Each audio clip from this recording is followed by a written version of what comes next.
Hey everyone, it's QuickyBaby and welcome back to World of Tanks, and today's video is going to be all about maximizing your performance in the battle, more specifically how you can try and figure out when the time is to play aggressively to try and get the most possible outcome from the smallest possible time inside World of Tanks.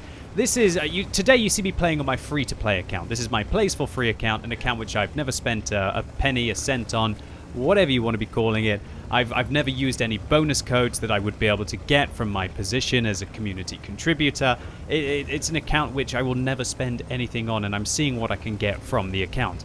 Now this is my first tier 9 tank on the account. It's the standard B and it's one of my favorite tier 9 vehicles in the game, irrelevant if you're playing on a free-to-play account or if you're playing on a pay-to-win account or whatever you want to call it, a premium account. And that's because the penetration on this gun at 268 is fantastic, and combine that with all of the flexibility that I need to be able to dominate the battle, I've been having a good old time with my standard B. Alright, so I'm playing on Malinovka here, and immediately you'll see that I'm trying to push the tempo of the game. I'm using the top speed of the tank to be able to slink into a position.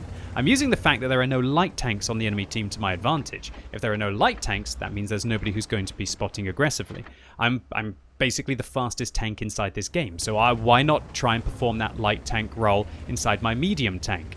So those first 30 seconds are immediately where you're starting to try and make your plans to see holes in the enemy team, or alternatively strengths in your own team, to be able to try and find a position on the battlefield for yourself. It's all about finding that place on the dance floor. You don't want to get in there when it's too crowded, but you equally don't want to get in there when the party's already over.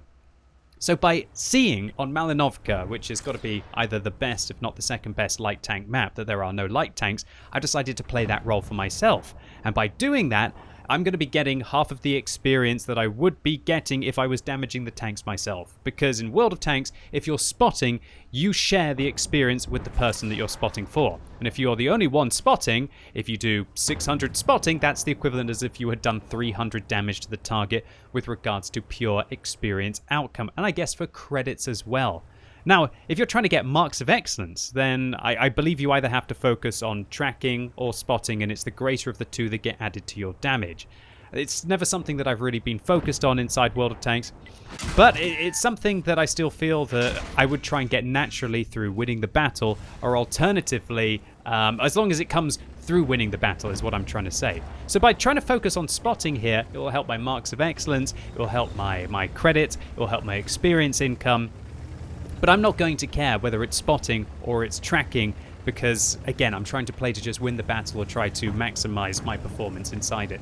So this position that you see here on Malinovka, if you spawn on the southeast, is just absolutely phenomenal. From this position, you've just got the perfect scenario. And when I say the perfect scenario, I mean you can't get shot from anywhere. You can't get shot from the left unless your opponents make it all the way down there.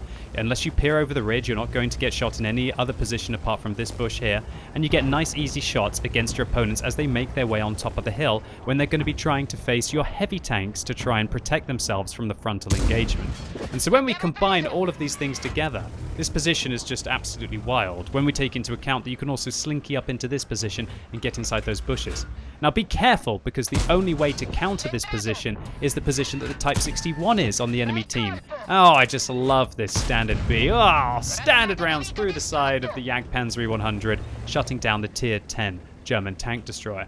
So the hard counter for this position would be using this position. If you go forwards into the bushes here, you can quite often see the standard B. You can see that you'll just catch a glimpse of my turret as I slinky up into the bushes. But luckily, my sixth sense didn't go off, but it was actually the Type 5 Heavy that managed to catch me there. I'm thinking about, shall I shoot him? Shall I shoot him? Okay, we'll fire one and we'll pull back before that big old Japanese battleship gun, I guess, lays down the smack on my tank, and I won't be lasting very long if that's the case. Alright, so far so good, right? 1,600 damage against higher tiered tanks. Remember, when you're shooting higher tiered tanks, you're actually getting more experience than you would have been if you were shooting lower tiered tanks. The way that the experience multiplier works is I believe there's a 10% bonus per tier that the enemy are higher than you. Now, in World of Tanks these days, you don't really often see tanks that are 2 tiers higher than you, let alone 1 tier higher than you. Now, back in the day, when I was playing my Chaffee, when it was at tier 5, when I was playing the VK2801 with the derp gun and 150mm of heat penetration at tier 5 and playing against tier 10 tanks, yeah, getting 50% extra experience purely because they were higher tier than you was absolutely monstrous. It's definitely something you should still consider today. If you're shooting tanks that are 2 tiers higher, then you're effectively getting a 20% bonus to your experience rate.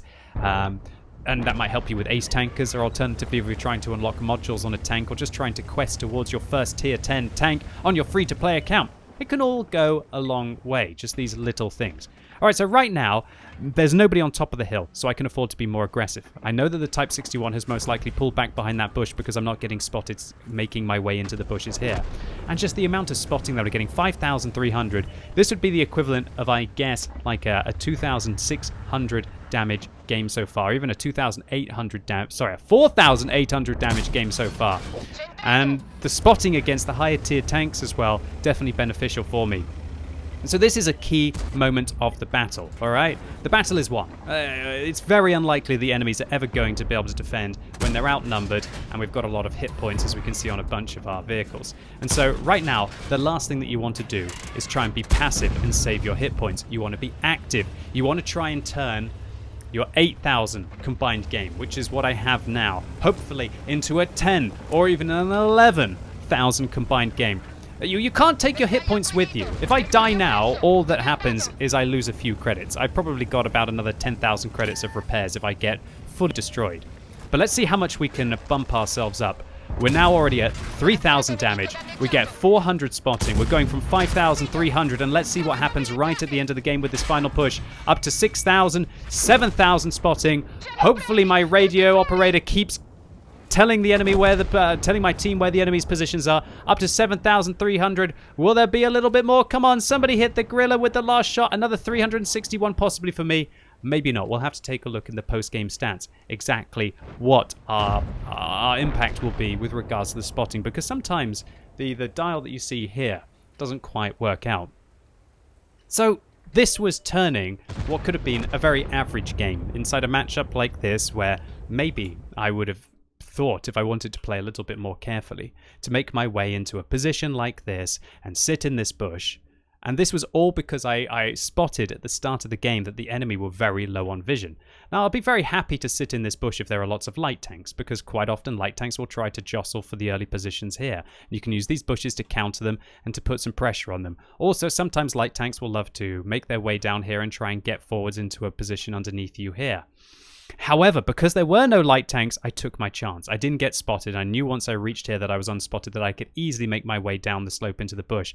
And this just ended up with me getting a huge amount of spotting from this location. And it was all about just taking risks. Once I saw that the hill was clear, then we managed to progress. It's always about progressing. You should always try to advance and progress your position. Just because you're not dying, or just because you're doing the occasional bit of damage in the position that you're in, doesn't mean that there might not be another position that you could advance yourself into. And that really is one of the biggest differences between staying where you are or advancing with regards to either sometimes your win ratio, but more often, it's probably going to be just having huge games, so improving your WN8. Plays like this at the end of the game didn't really mean anything with regards to us winning the game. We would have won the game anyway. What this was getting marks of excellence, or this was getting just experience. It was getting credits for my tank. It was increasing the average experience on my account.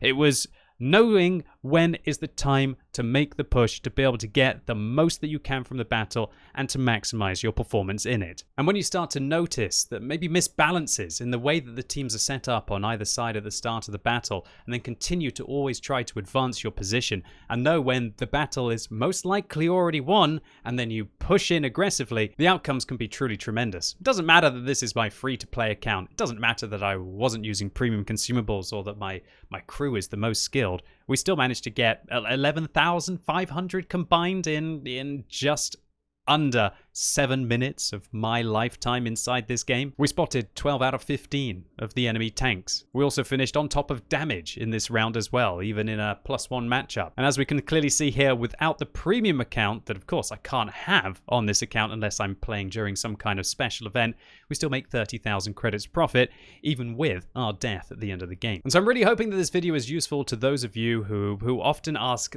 this isn't for the beginning players, this is for the more experienced experienced players who are often asking me, how can I stop my statistics from slowing down? Or shall I say, the increase of them from slowing down. Quite often you'll reach this plateau or this pinnacle in your win ratio, your damage output, your credit income, your experience per game, whatever you decide to try and play for. And quite often the difference between getting your 53 and 55% win rate and then pushing through to the high 50s or even the 60 overall win percentage mark that a lot of people try to strive to achieve can be willing to take the risks to learn how to play at a higher pace inside the game. A lot of players that I see are mechanically very good. They can angle their armor well. They can land perfect shots, even at tanks that are in great distances moving at tremendous speeds. But it's something that holds them back is their willingness to commit to situations that don't seem obvious. And by thinking it through and just trying things out and trying different positions on the maps, if you're really wanting to try and maximize your impact in the game, it's not enough to sit in that safe location.